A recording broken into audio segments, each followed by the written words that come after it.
My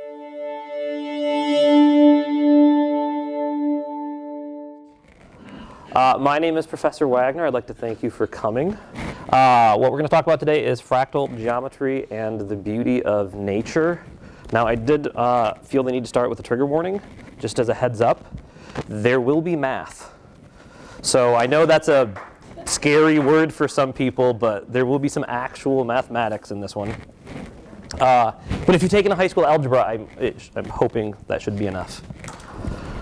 What we're going to start with are the concept of an iterated function.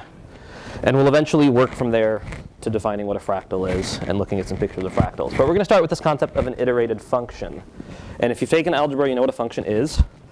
And so we're going to start with the function f of x equals r times x times 1 minus x. So no trig, no logs, no e to the x, fairly nice looking function. And what we're going to do is we're going to do something called iteration, which means we're going to plug a number into the function. It's going to spit out a new number. We're then going to take that new number. We're going to plug it back in. It's going to spit out a new number. And we're just going to keep doing that over and over again. So I'm going to change the function slightly using some x sub n's. And so the idea being you plug in an x sub n and it spits out the next one. So you might start with x0, spits out x1. Then you plug in x1, spits out x2, plug in x2, spits out x3, so on and so forth. The number that we're going to start with, our x naught that we're going to start with is 0.5, chosen somewhat arbitrarily, not exactly arbitrarily. And so we're going to plug that into this function. Now, before we do that, there's this variable r that hasn't been defined yet. And so we're going to actually run through this a number of times with some various values of r. And so the first r that we're going to start with is an r value of 2.5, and then you can see there's some other numbers on there. And so essentially what we're going to do, so our function then is going to be f of x. The first time through it'll be 2.5 times x times 1 minus x. And so we'll start by plugging in, I think I said 0.5 to start with, and seeing what does that spit out. And that'll spit out some number. I'm not going to take the time to do that. I'm going to let Excel do that for me. So I'm going to switch over to Excel, and it will make our life a little easier. Okay, so here's the r value, 2.5. It's in the middle. Here's the initial value, x naught, 0.5. And you can see right below the 0.5 is the number 0.625. And depending how familiar you are with Excel, that's the formula that represents the function. The blue one is the 2.5, the r times the red times 1 minus the red. And it's the function. You plug it in, you get 0.625. Then the idea would want to plug 0.625 in and get the next value. And Excel thankfully makes that super easy. You just have to drag down and you get the next value. And then you drag down and you get the next value. And you drag down and you get the next values. And eventually you can see you get a bunch of 0.6s. Now, if we give ourselves some more decimals,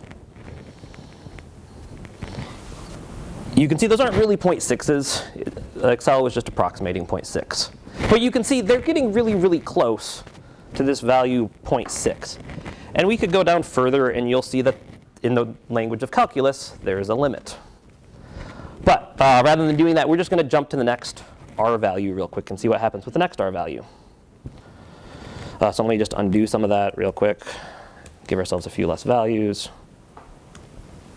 Okay, so we're going to plug in 3 this time. 3 or no, I want 3.1. No, I want 3.1. I have these, but those aren't what I want. I want 3.1. So we're changing that equation then. Instead of a 2.5 right here, we're just changing that equation, putting a 3.1. But we're going to start with the same value. We're still going to start with 0.5. And notice we get a different second value. And the whole list of values will be different. And notice 0.766, 0.555, 0.766, 0.556, almost 0.555. Again, we could give ourselves a bunch more decimals.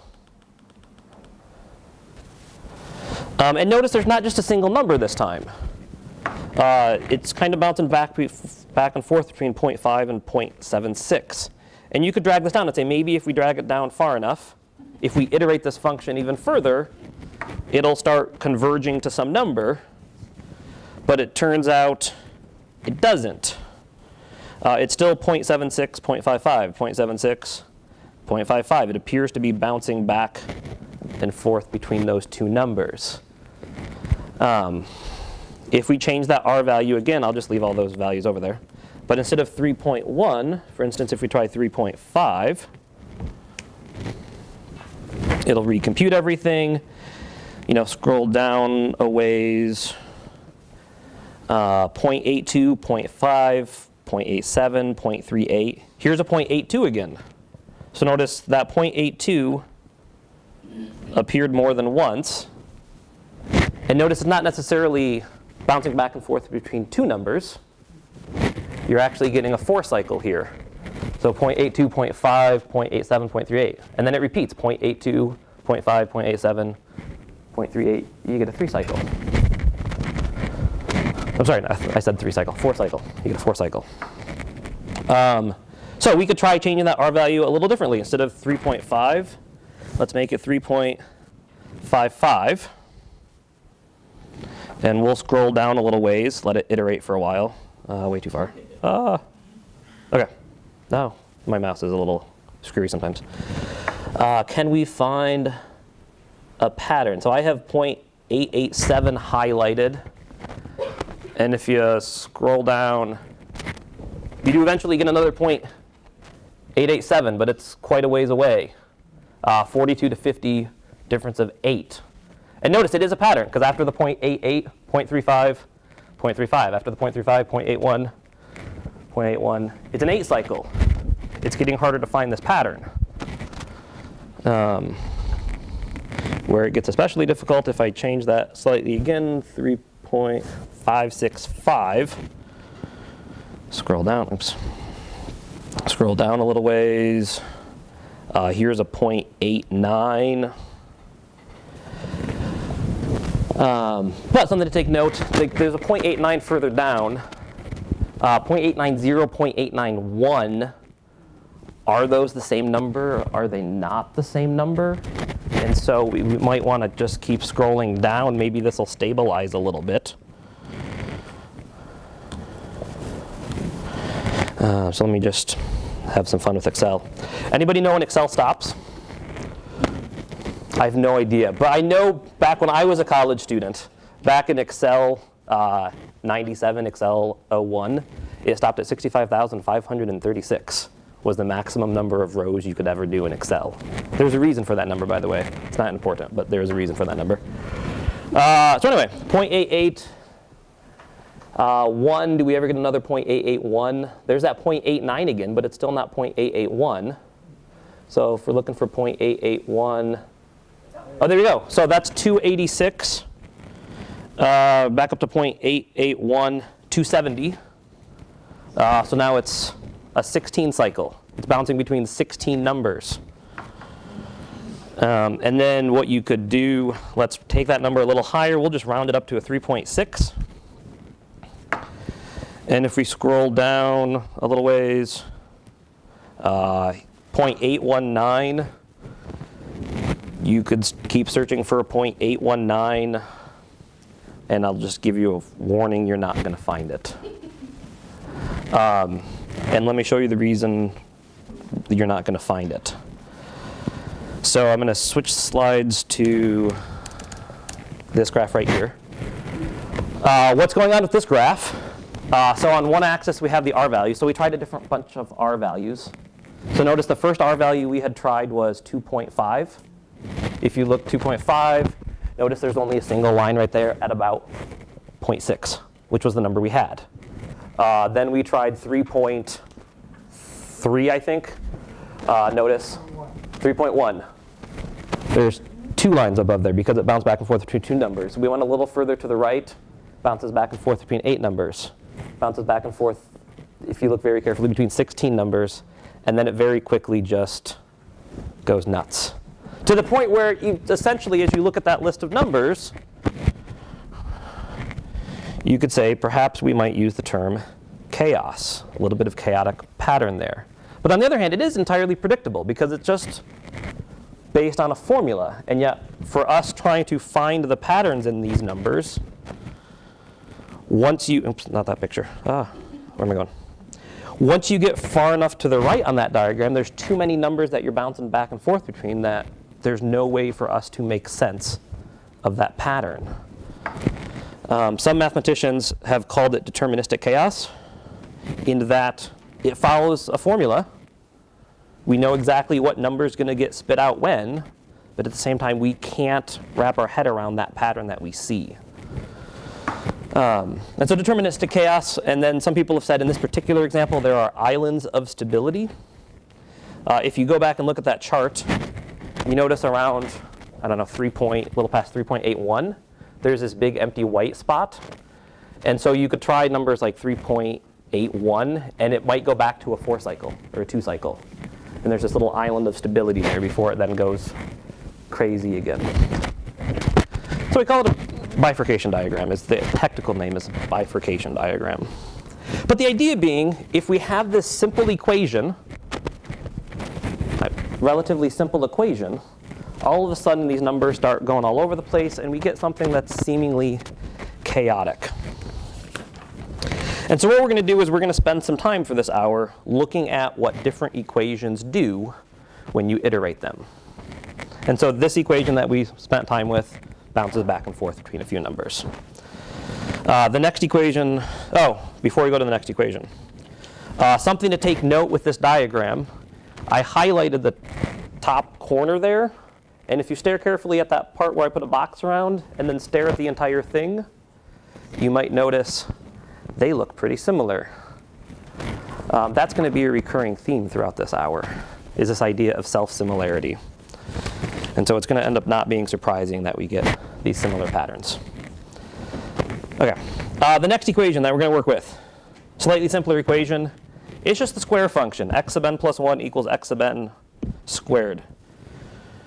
The idea is going to be the same. We're going to iterate things with this function, and we're just going to square a number, square a number, square a number, square a number over and over and over again. But this time we're going to do it very purposefully, and we're going to ask a question as we do it. We're going to ask which values of x naught, so if we pick out what the initial value is we're plugging in, which values of x naught stay bounded. So what I mean by bounded is as we iterate it through the function, it stays relatively small. It doesn't go towards infinity. So what I mean by that, I'm going to load up another spreadsheet. So here's our function x squared. So imagine plugging 0 into this function, for instance. It's a really boring number, but you plug 0 in, square 0, you get 0. Square 0 again, you get 0. It's a really boring thing. On the other hand, you plug a 1 in, you just get a bunch of 1s, because 1 squared is 1 squared. But let's say, for instance, you plug in a 0.5. What happens when you square 0.5? It gets smaller. And then you square that number, and it gets smaller again. You square that number, it gets smaller again. And so we call it bounded, because it doesn't get huge. It stays relatively small. As compared to if you try a number bigger than 1, let's say you put a 2 in there. You square 2, it goes to 4, goes to 16, goes to 250. It gets big really, really fast, unbounded. So what if you try a number just slightly above 1, 1.1? Again, it gets big. It takes a little longer. Even if you start really, really close to 1, it's still not big yet. But if we scroll down, it eventually gets big. So what we can do is we can figure out what are all the points that don't get big. What are all the points that stay bounded? Now, I can't write out every single point, but I can draw a picture of it at least. So we have this wonderful little tool called the real number line. And we noticed that 1 seemed to be a cutoff. If we were bigger than 1, it grew really huge. If we were less than 1, it stayed bounded. So we can shade that part. 1 stayed bounded, so I'm going to put a dot there. We haven't played with any negatives yet, so it's worth playing with some negatives. What happens if we plug negatives in there? What happens? The nice thing about a squaring function is after the first square, it turns positive again. And so the negatives don't really do a whole lot different. other than, negative 0.5 stays bounded. So where's the cutoff point for the negatives? Not too much of a jump to consider negative 1. And then once you go past negative 1, negative 1.01, again, it explodes towards infinity. And so negative 1. And so we have a picture. Everything that's shaded stays bounded. Everything that's not shaded goes towards infinity. Okay. We can change our function ever so slightly. Make it slightly more interesting. I'm not going to go with x cubed. I'm just going to square it and then subtract a 2 when we're... Oh, by the way, I should mention, that has an official name. We're going to call it the filled Julia set. A mathematician named Julia gets named after. So the filled Julia set, to be precise, the endpoints of the Julia set, since we shaded the middle, we call it the filled Julia set. We're going to do the same thing, but with that equation. All we're going to do is subtract a 2 when we're done.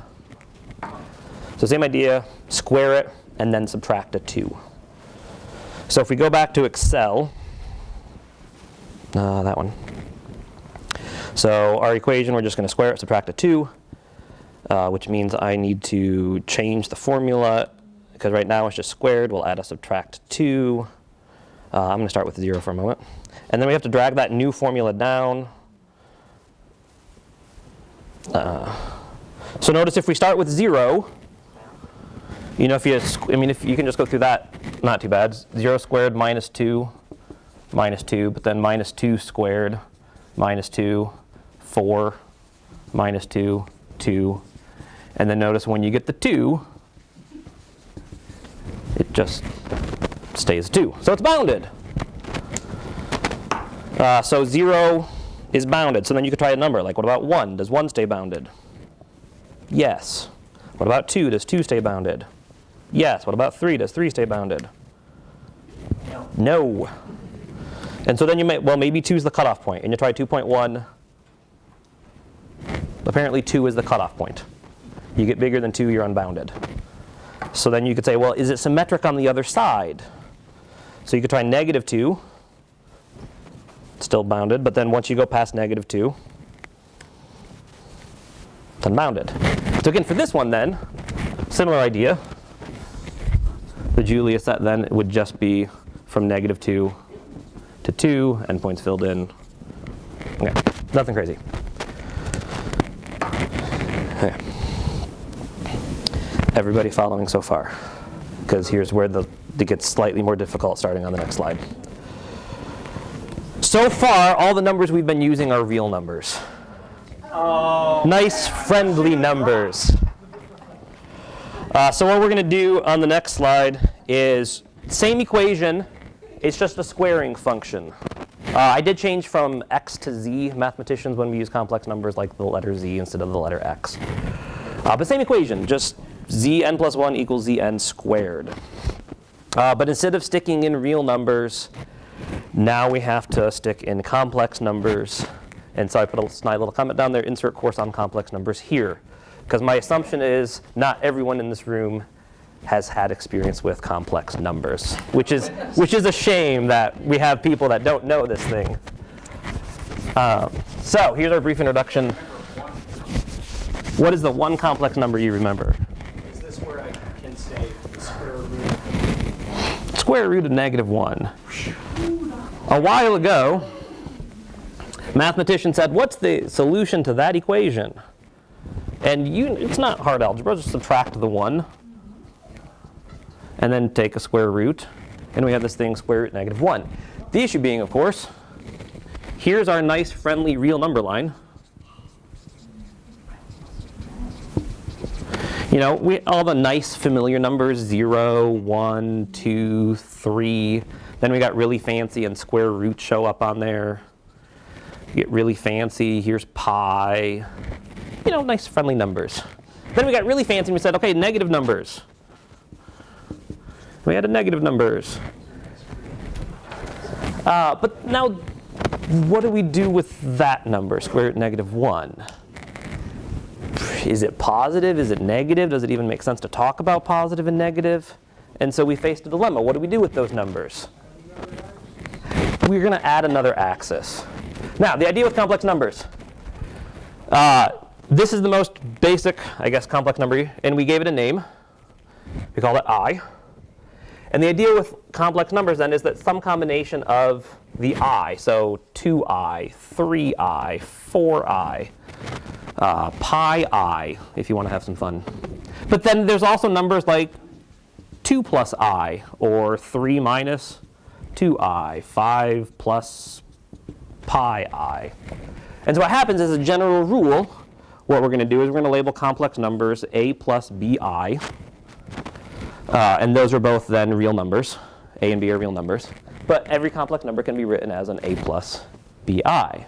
And once we realize that it's a plus bi, that's kind of sort of similar to an ordered pair. And so that's the other axis that we're going to introduce. Rather than just having a real axis, we're now going to have two axes. The horizontal will still be our real number line, but this vertical one will be the imaginary axis. It's not the y-axis. It's not the y-axis anymore. It looks like the y-axis. To me. It does, but we're going to call it the imaginary axis. And so when we have a number, 2 plus I, for instance, let's say we want that number, if we think of that sort of kind of as an ordered pair, we could pretend there's a 1 right there, and that would be essentially the ordered pair 2, 1. So we're going to go over here. We're going to go 2 along the real axis, and we're going to go up 1 along the imaginary axis, and we're going to label that 2 plus I. I'm not going to label it 2 comma 1. I'm going to label it 2 plus I. Because it's a single number. It's not an ordered pair. It kind of acts like an ordered pair, but it's not. It's a single number, 2 plus I. If we wanted 3 minus 2i, 1, 2, 3, we can drop down 2. And so 3 along the real axis minus 2 along the imaginary axis. And the idea is any complex number we can put there. So if we just wanted I, for instance, I would just be right there. If we just wanted a nice normal number like 6, no imaginary part, that's still here. But you could count out, there's 6. So all our real numbers are still there. And so we move from a number line into a plane. And so when we talk about complex numbers, we have to talk about the complex plane.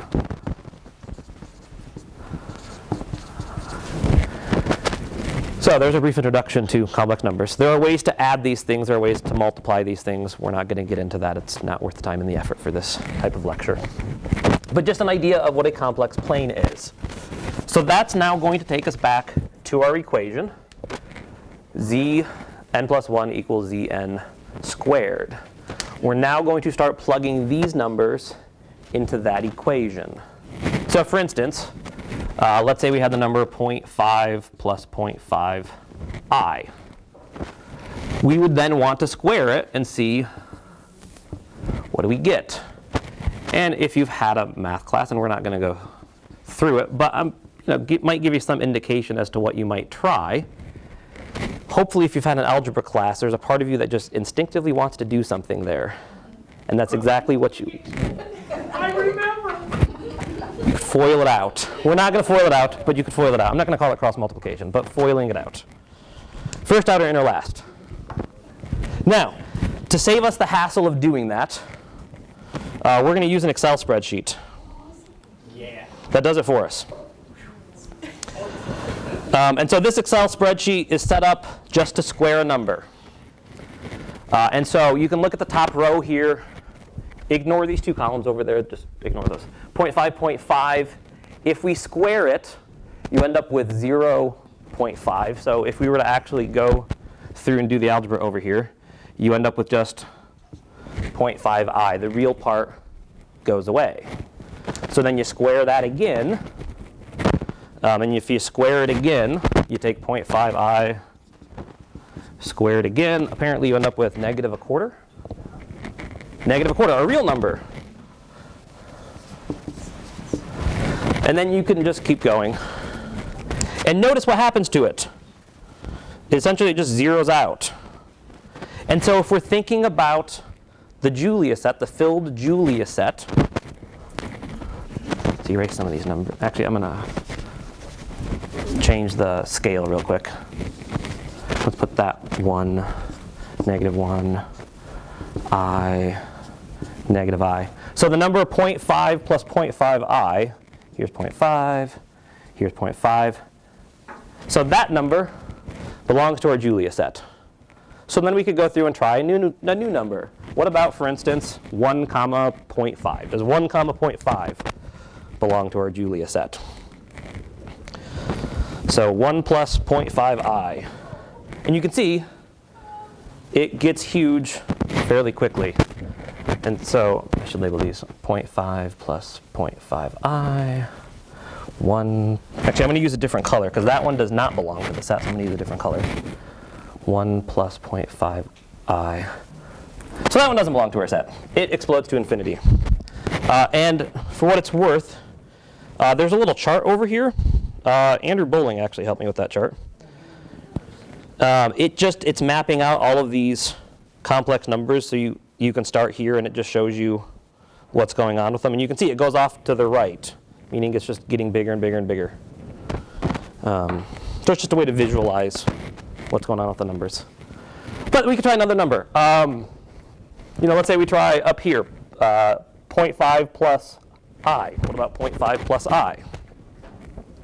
So we put 0.5, we put a 1 there for I, and again, it goes off to infinity. So that doesn't belong. So I'm just going to color that point red. So 0.5 plus I doesn't belong. So what about maybe a point in between there? Maybe somewhere in between there it stops. So we know 0.5 was fine. What if we make it 6/10? Still bounded. What if we make it 7/10? Still bounded. What if we make it 8/10? Still bounded. What if we make it 9/10? Unbounded. So if we were coloring these, we'd have a bunch of points, 0.6, 0.7, 0.8, and then for some reason, that one doesn't belong. And so the question is, if you did that for every point up here, what are you going to get? And it turns out, and we're not going to go through every point because that would take a long time, but it turns out if you draw the unit circle, any point inside the unit circle is going to stay bounded. And so all of this would get shaded black, all the rest of it would get shaded red. And if you pay attention to your trig class for a brief moment, on the unit circle, if you have a half down here, anybody remember what the y value is? Somebody make me 1/2 root 3 over 2. If you do root 3 over 2, what is it actually? 0.8 something, 0.866. Meaning the 0.8 was perfectly fine. The 0.9 was outside the unit circle, not okay. So you end up with this circle. That's not the picture I want. This is the picture I want. I'm just so excited to get to the other thing. Yeah, right. Not all that interesting of a picture. I know, it's kind of disappointing. So, now, if you pay close attention real quick though, you do notice it's a brighter purple here and it's almost a bluer color there. There is significance to that. The software that generates the picture recognizes all these points are eventually going to go to infinity, but the points closer to the circle take longer to get there than the points outside. And so they're a brighter color, a different shade to signify those take longer than these do. These ones get to infinity really, really fast. These ones take a while. So the shading is going to be important. Okay. We're going to change the equation slightly. Rather than just squaring it, we're going to put a plus c on the end of it. And the first plus c that we're going to put on it is a -2. So again, similar to that equation that we had with the real numbers, it's just using a z now. So z sub n plus 1 equals z sub n squared minus 2. We're just subtracting a 2 at the end of it. Okay. And the question then is, what values stay bounded, what values don't stay bounded? And so we could go back to Excel, and we could try some values. So here's where those first two columns that I had hidden are now going to be important. What the spreadsheet lets you do, it's the equation z squared plus c. At the moment, those were both 0 because I wanted c to be 0. But if we want a z squared minus 2, we can just stick a minus 2 in there. And then it all magically works out okay. And so, for instance, that point goes to infinity. That does not belong to the Julia set, filled Julia set. And so you could say, are there other points that do belong? So a common point to try, what about just a plain old 0, 0? Stays bounded. So 0, 0 officially belongs to the filled Julia set. So okay, maybe it's, instead of a unit circle this time, maybe it's a circle size 2. And so you could say, what if we try, I don't know, that point, 0 plus I? What happens to 0 plus I? So put a 1 right there, 0 plus I goes to infinity. What if we try 0 plus half an I? Still goes to infinity. And so it's not the unit circle anymore because we're inside the unit circle, but we're still going to infinity. And you could play around with some numbers. And, I don't know, 0.1, comma 0.5 still goes to infinity. 0.1, 0.1 still keeps getting huge. So the question, are there any numbers? What if we just try a real number? If we make the imaginary 0 and just a straight pure number, that apparently isn't going to infinity. So we officially have our first number that belongs to the filled Julia set. And you could keep trying numbers. And if you do that, what you eventually end up with is this image, which is just a horizontal line. Specifically, it's along the real axis. That's the point 2, comma 0. That's negative 2. And it's just from negative 2 to 2 along the real line. But as soon as you step off of that line, you start going towards infinity. And so if we try that spreadsheet, for instance, we can see that. So if we're on that line, let's say 0.5, comma 0, it's bounded. But as soon as we add anything to the imaginary part of that number, 0.1, we step off of that line, it now heads out to infinity. And so the filled Julia set is just a line negative 2 to 2. Again, not that pretty of a picture. That's okay. So, where the fun begins and where the pretty pictures start. We have the Julia set for z squared, which was a circle. We had the Julia set for z squared minus 2, which was a horizontal line. What we're going to get in a second is a video.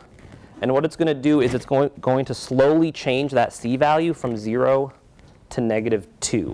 So in other words, the first frame you're going to see is just z squared. Then you're going to see z squared minus 0.01, and then z squared minus 0.02, and then z squared minus 0.03, until eventually it'll stop at z squared minus 2. So it's going to continuously run through that range. Okay, so here's our z squared. It's a circle. And now it's going to start morphing into z squared minus 2.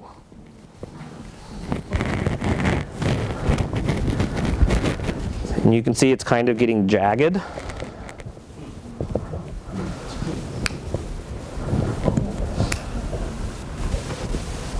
So we're about halfway there at this point, z squared minus 1.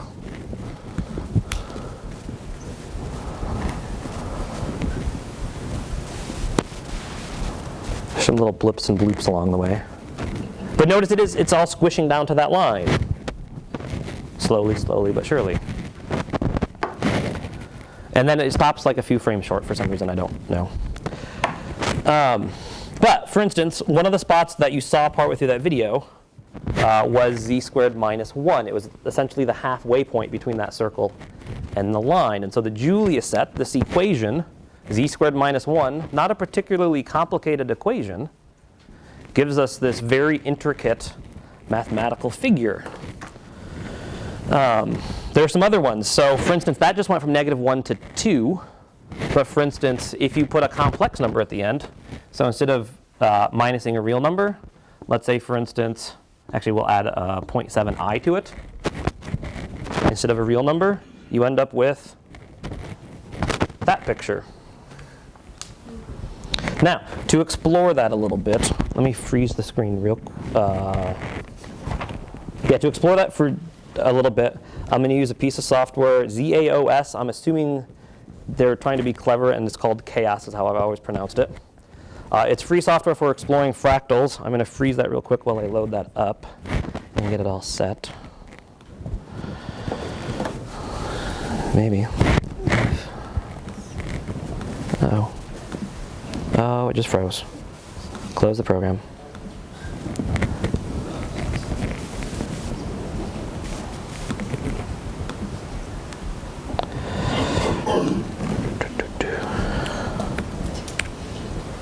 Oops, give me just a second.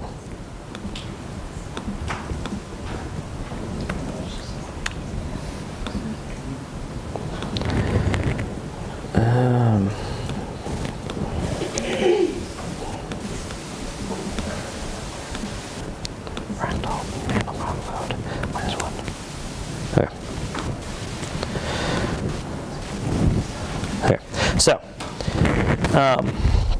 we had that picture, z squared minus 1. In the software that I have, it looks like that. It's essentially the same picture. Coloring is a little different, but you can see it's essentially the same picture.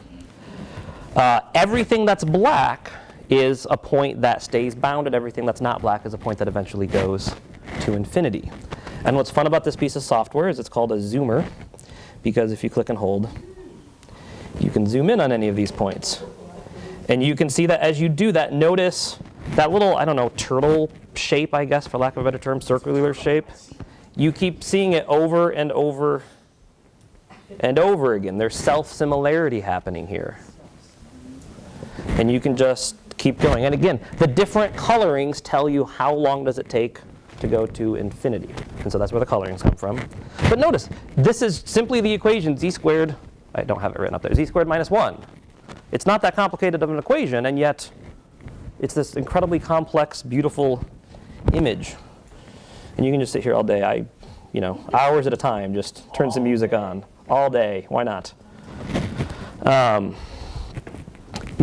the other one, let me freeze that real quick, load up the other one. Man number out. Just a second.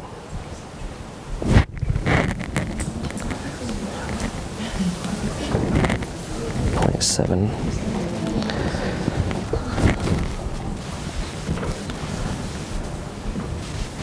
Okay. So this one, the little spiral thingies, z squared plus 7i. You can do the same thing, z squared plus 7i.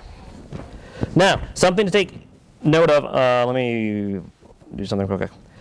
If you look carefully at the top, you might not be able to read that, but at the top of the screen, it has the word iterations, and it counts how many iterations there are.